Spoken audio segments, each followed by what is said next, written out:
প্ৰথমতে চিলাপথাৰ আঞ্চলিক নিখিল বড়ো ছাত্ৰ সন্থা চিলাপথাৰ আঞ্চলিক বড়ো সাহিত্য সভাৰ তৰফৰ পৰা আমি অসম চৰকাৰৰ এইটোৱে আহ্বান কৰিব বিচাৰিছোঁ। আমাৰ ধেমাজি ব্লগত প্ৰথমতে আমাৰ মাধ্যমিক বিদ্যালয় আৰু উচ্চ মাধ্যমিক বিদ্যালয় যি বিদ্যালয়সমূহ এতিয়াও আমাৰ কিছুমান পৰিমাণ আমাৰ টেক্সট বুকত সমস্যা শ্বৰ্টেজ টেক্সট সমস্যা আছে।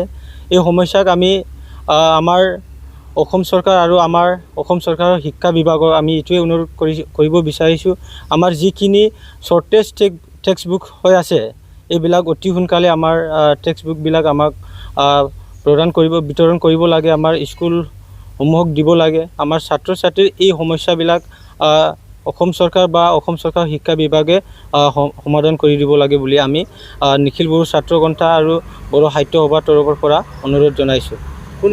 কোনবোৰ শ্ৰেণী আচলতে পাঠদান হাইস্কুলত আমাৰ অল ছাবজেক্টটোৱে আমি এতিয়ালৈকে পোৱা নাই বুলি আমাৰ ছাত্ৰ ছাত্ৰীয়ে এইবিলাক ছাবজেক্টবিলাক পোৱা নাই বুলি আমাক জনাইছে। সেই মৰ্মে আমি আজি অসম চৰকাৰত আমাৰ টোটেল আমাৰ যিখিনি হাইস্কুল আছে হাইস্কুলৰ টেক্সট বুকবিলাক দিব লাগে বুলি আমি অনুৰোধ কৰিছোঁ।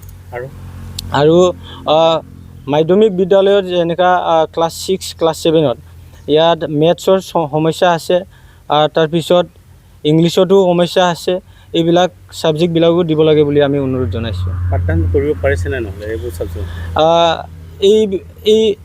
এই ছাবজেক্টবিলাক লৈ কিনি আমাৰ টিচাৰসকলে সমস্যাত আছে। পুৰণা যিখিনি পাছ আউট হ'ল তেখেতসকলৰ ছাবজেক্ট কেইটামান বুটলি তেখেতসকলে ক্লাছ কৰিবলগীয়া হৈছে।